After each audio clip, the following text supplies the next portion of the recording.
you'll notice that the theme here is interfaith work. In addition to Imam Kaswini, if you can join me in welcoming CAIR's Michigan Director, Daoud Walid, who did a great deal of work in response to the last time we had such a visitor on interfaith work. Thank you, Daoud.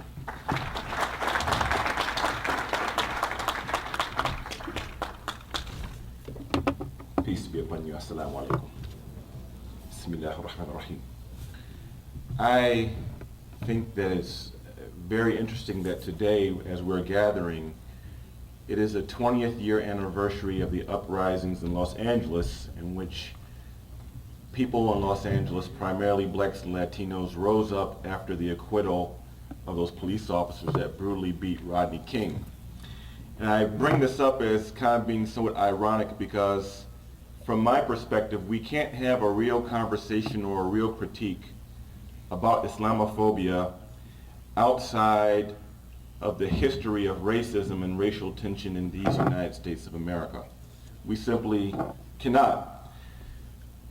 American Muslims have been racialized. We're more than just a religious group. We have also been racialized. In regards to Arab Americans are white on the census, but socially, Arab Americans are not white in America.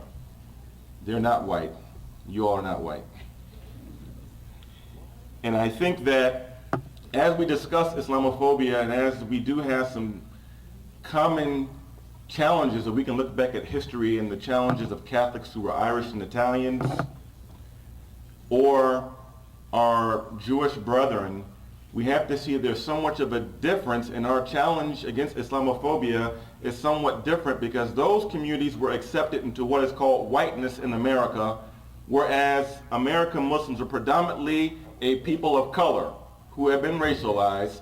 Therefore, the acceptance into whiteness in the American social structure is not even an option for us. It's not an option. So this is something that we need to look at. Now, in regards to what's also been mentioned in terms of President Obama, make no mistake about it, a lot of the Islamophobia that's been directed and continues to be directed at President Obama, including by Pamela Geller, are really veiled attacks at him being black.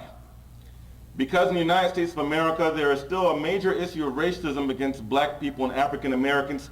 However, African Americans, I mean, I'm part of the Muslim community, but I'm also black. My people, through the history of this country, have built up a certain amount of social capital, and based upon the history of this country.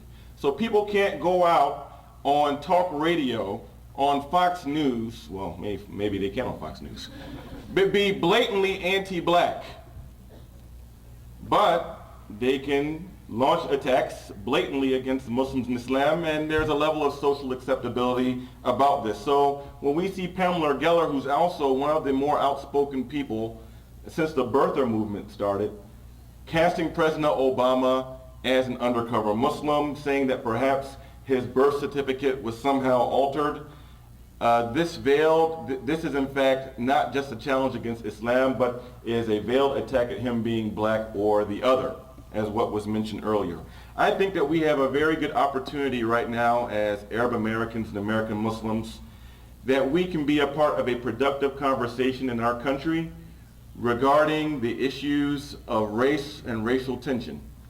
In the past year, we have seen the execution of Troy Davis and the recent homicide of Trayvon Martin. And there is a new discourse that is going on, or a new discourse in American society about the place of race. I think that as Arab Americans and American Muslims, we can be a very vital part of this conversation. From myself being a community leader, going to churches and different civil rights organizations, to perhaps yourself going to a coffee shop in Southwest Detroit or in Royal Oak and engaging other people, fellow Americans, about the issues of race and how we can move to become a more perfect union and be a better country. Thank you. Assalamu alaikum. Learn more at CAIR.com.